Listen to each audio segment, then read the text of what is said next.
Hello, everybody. My name's Phil from American Barbell, and this is American Barbell Unleashed. Sleeve rotation, another one of my favorite topics, almost as much smoke around that as tensile strength. It's gotten better in regards to back to, did I teach any of these review guys? The early review guys used to just make me crazy when I would watch people spin a sleeve and say, look at that sleeve, it spins for 30 seconds. Well, what I tell people, the way you get a bar sleeve to spin fast is with sloppy tolerances. So when you put a bushing in a bar sleeve, you want those tolerances to be tight so there's not much movement up and down and forward and back. You want a little, in our design, you have to have a little bit of forward and back to make sure when you build the bar and assemble it and finish tightening it, it doesn't restrict the sleeve. So a little bit of play forward and back is fine. It can be all the way up to 30 thousandths of an inch. There's people that think that that's a problem. It has no detriment to the use of the bar. Movement up and down indicates a sloppy bushing. Generally, you're not going to have a sloppy bearing unless somebody used the wrong size. But ours are precision machined within generally 5 to 7 thousandths of an inch, which is very, very tight. And that's why our sleeves don't spin super fast.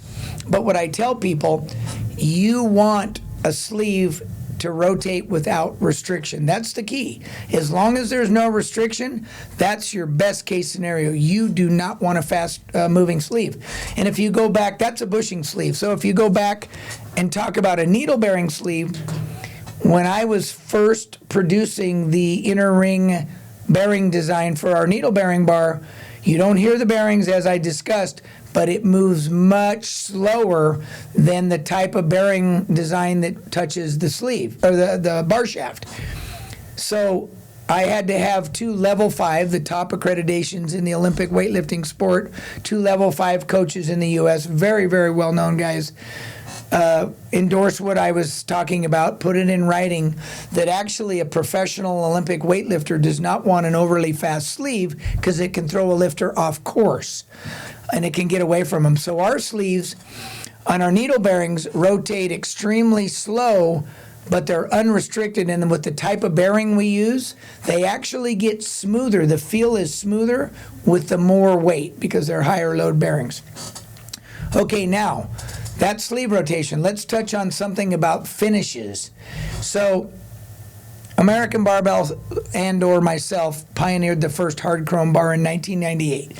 The reason why I came up with hard chrome was, and that's the finish on the bar shaft or bar sleeves, I came up with hard chrome because for many years people used decorative chrome. Well, decorative chrome is show chrome. Think about bumpers or car parts or faucets in your house or whatever it may be. That's decorative chrome. As the name implies, it was designed and its use is for decoration. It has no hardness to it, or not much. It peels and it'll cut you like a razor blade. And so in the early years, when I saw instances of other products like little small dumbbells that people would clank together and there would be chrome shavings that would fall in users' eyes and cut their, we saw many cases of cut corneas in the eyes and other things. I looked at the bar world and I knew that not only was that not a good finish for an Olympic bar, but it's definitely not made to flex.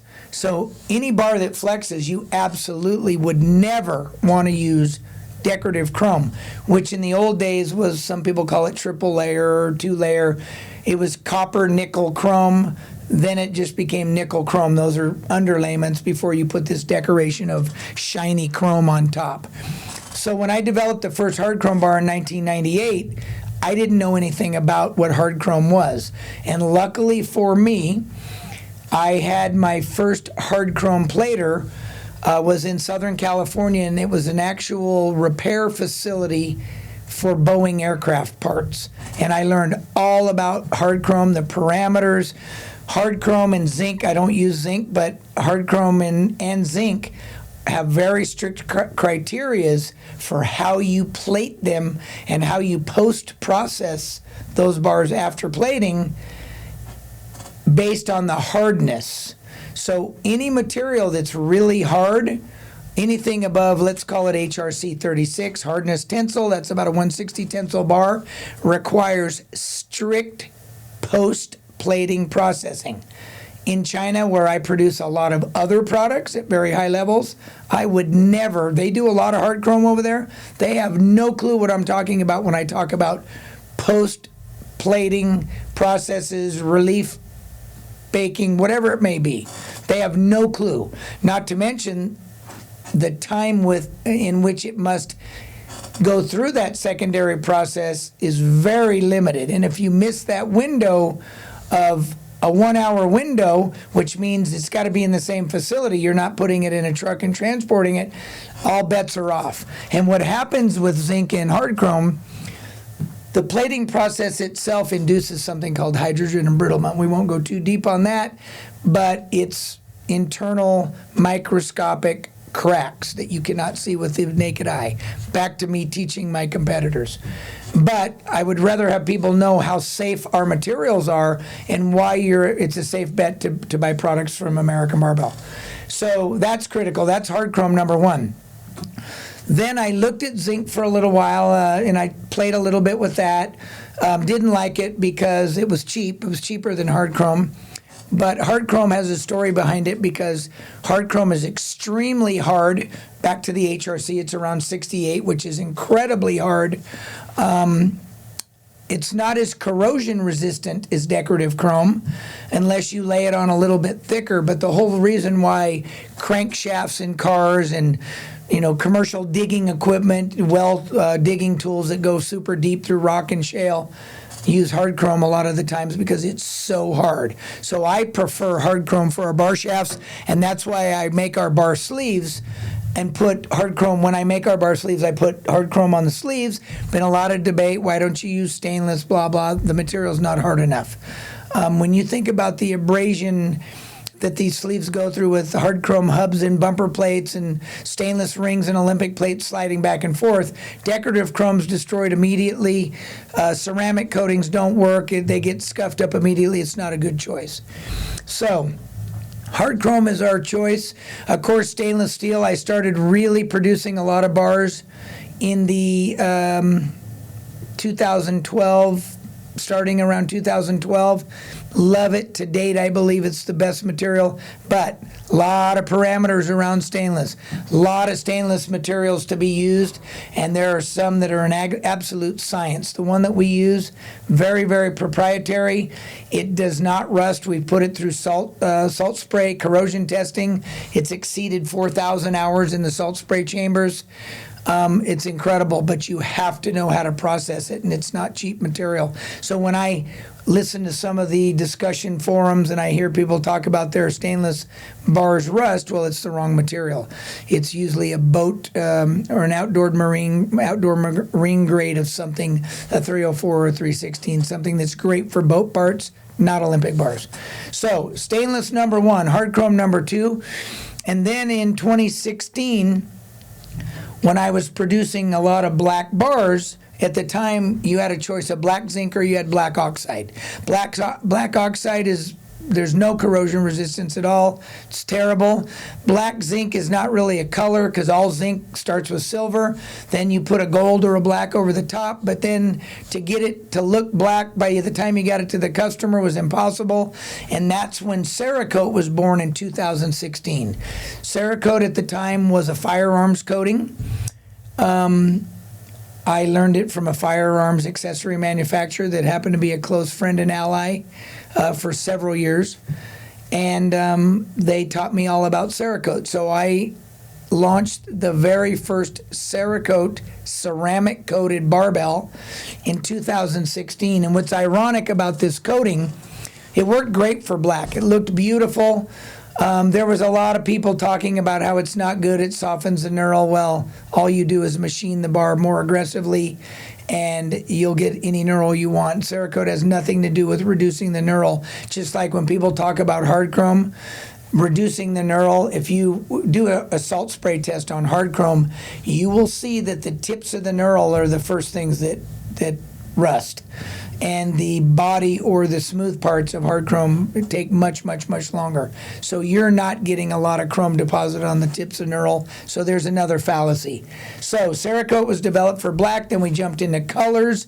Then we discovered that there were colors that were much more abrasion resistant than others. Some came off immediately. Some you couldn't get off with the most abrasive Scotch-Brite pad.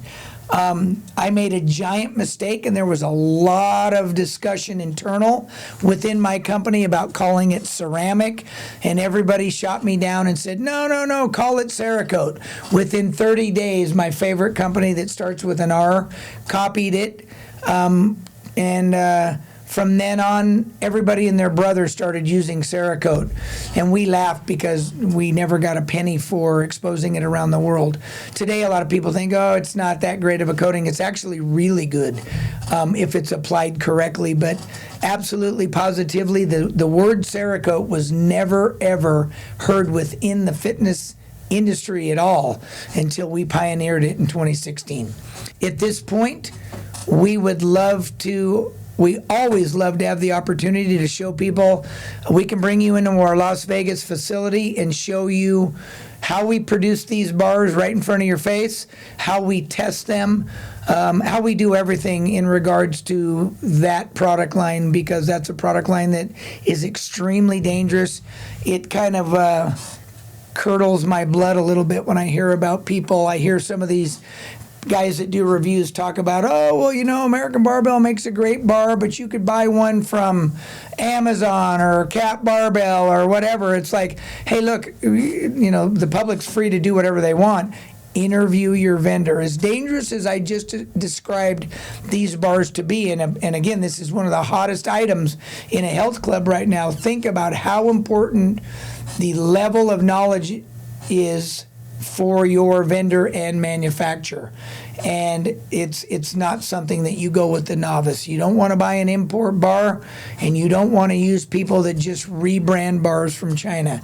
So that being said, that's why we love to take the opportunity to bring people into our facility. We can show you everything that we do, and we go deep on everything that we do. So next, we'll jump into urethane and the science of urethane coating of dumbbells, the urethane bumper, and how and why we produced the world's first urethane bumper. That was in 2012, and we'll hit various topics. So I appreciate you guys for tuning in, and there's going to be a lot more of this, and I love Q&A.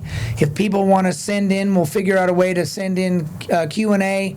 We can do possibly one of the podcasts where I have people call in and ask questions. That'd be incredible. I live for that situation when I can show people how important it is and the time that's required, because I will close off by saying it's shocking to think that you don't need any experience whatsoever to enter the commercial fitness industry or fitness industry in general and start selling equipment. There's no requirement. And just ask yourself how many other businesses, categories, skills of the trade you could never decide you were just going to be an architect or a mechanical engineer or a heart surgeon without going through years of training, schooling, etc., whatever you want. Our industry is loaded with people with zero experience. We've got manufacturers that are calling 28 millimeter bars power bars, and there's another rebrander, I won't even call them a manufacturer, that calls knurling the grip, the little points on the bar shaft, the section where you hold, grip assisted etching. I just want to start laughing. Grip assisted etching. Okay. So anyway, we'll close out on that. Thanks again for tuning in, and stay tuned. We'll probably jump to the urethane dumbbell and the science of what it took to create dumbbells that get stronger the more you use them. Thanks again. Like and subscribe, and we'll see you next week.